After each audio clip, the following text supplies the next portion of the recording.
Ton première interview sur la Yozone, donc, et comme tu as un historique, tu as été d'abord. Ça fait drôle de dire ça. Ouais, t'as écrit dans les fanzines, je crois. Ouais, ensuite, tu as fait des romans, de la littérature, des scénarios de films, des anthologies, des articles. Ouais, donc ça fait longtemps que tu es dessus. Donc, est-ce que tu pourrais, pour commencer,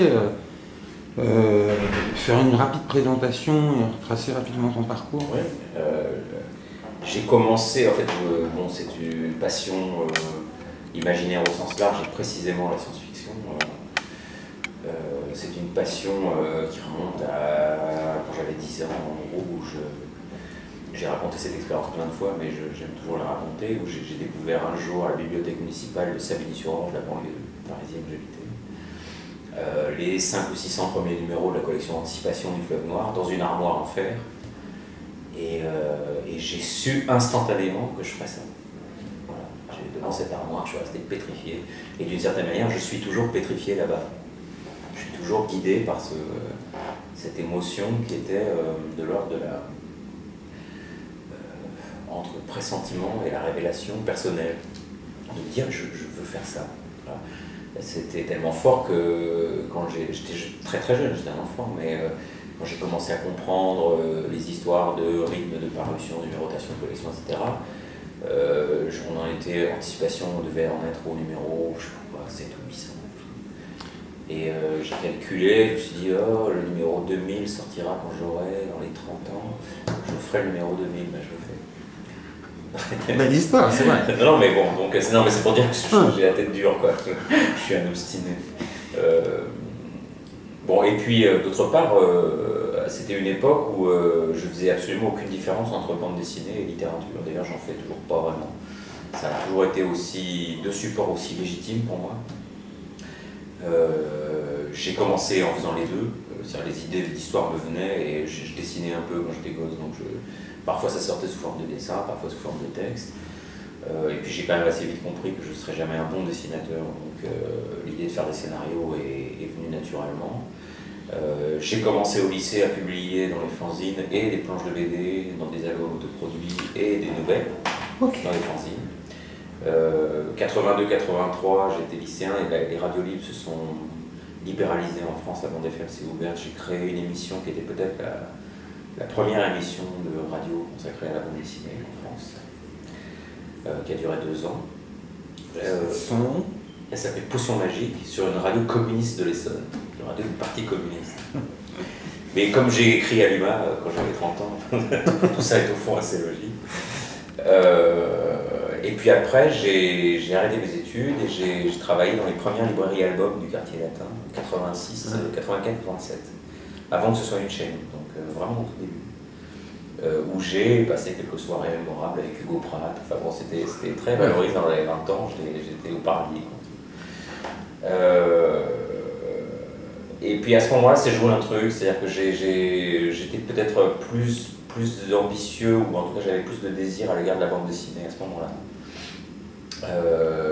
J'ai même signé un contrat pour un album dont on a fait pratiquement toutes les planches avec un jeune dessinateur qui aujourd'hui est pro, Renaud Garretta, on était dans le lycée. Mais la maison d'édition qui était minuscule a coulé avant de pouvoir publier l'album. Et donc cet album est resté dans les limbes. Voilà, il n'a jamais été ni fini, il manque 3-4 planches, ni publié. S'il avait été publié, j'aurais sans doute une carrière un peu différente. Mais, enfin, je sais pas.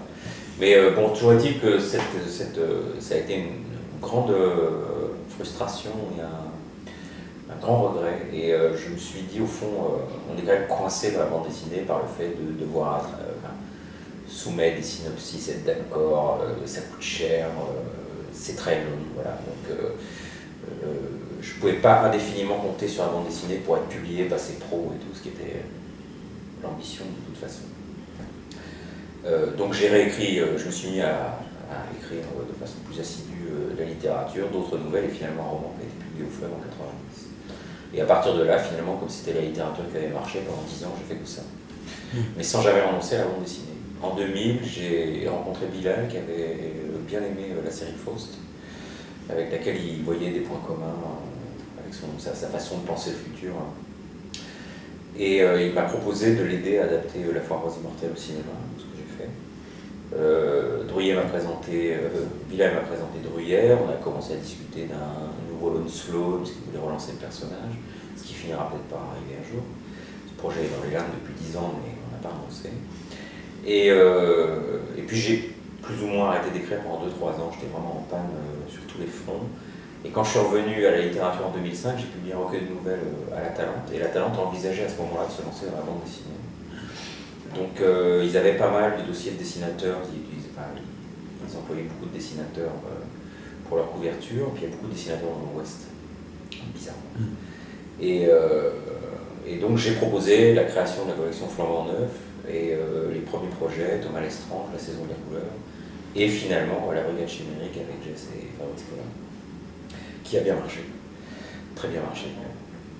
Et du coup, tout en continuant, alors j'ai fait 2 anthologies, quelques nouvelles, un autre recueil, j'ai réécrit pas mal de choses anciennes.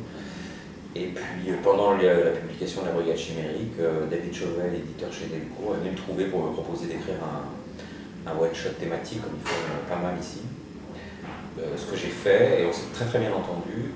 Et comme La Brigade rencontrait de plus en plus de succès, ça l'a fait réfléchir. Il m'a dit, mais super-héros français, est-ce que tu as fait l'histoire, mais est-ce que dans la version contemporaine, il n'y aurait pas moyen de... Alors, comme c'était au moment des concours d'architecture sur le Grand Paris, la jonction s'est faite, j'ai dit Grand Paris, super-héros, ça colle, je sens que ça colle. J'ai créé un projet très très vite, et qui a été accepté tout de suite, et David a contacté Stéphane Crétin, dessinateur, qui a dit oui, et voilà, c'est parti. De façon extrêmement facile en fait. D'accord, ok. Donc je suis bien un historique, je suis là depuis 84. J'ai à peu près tout fait dans ce métier. Mais, voilà, je ne savais pas que, voilà, que tu avais commencé par publier par la BD quelque part.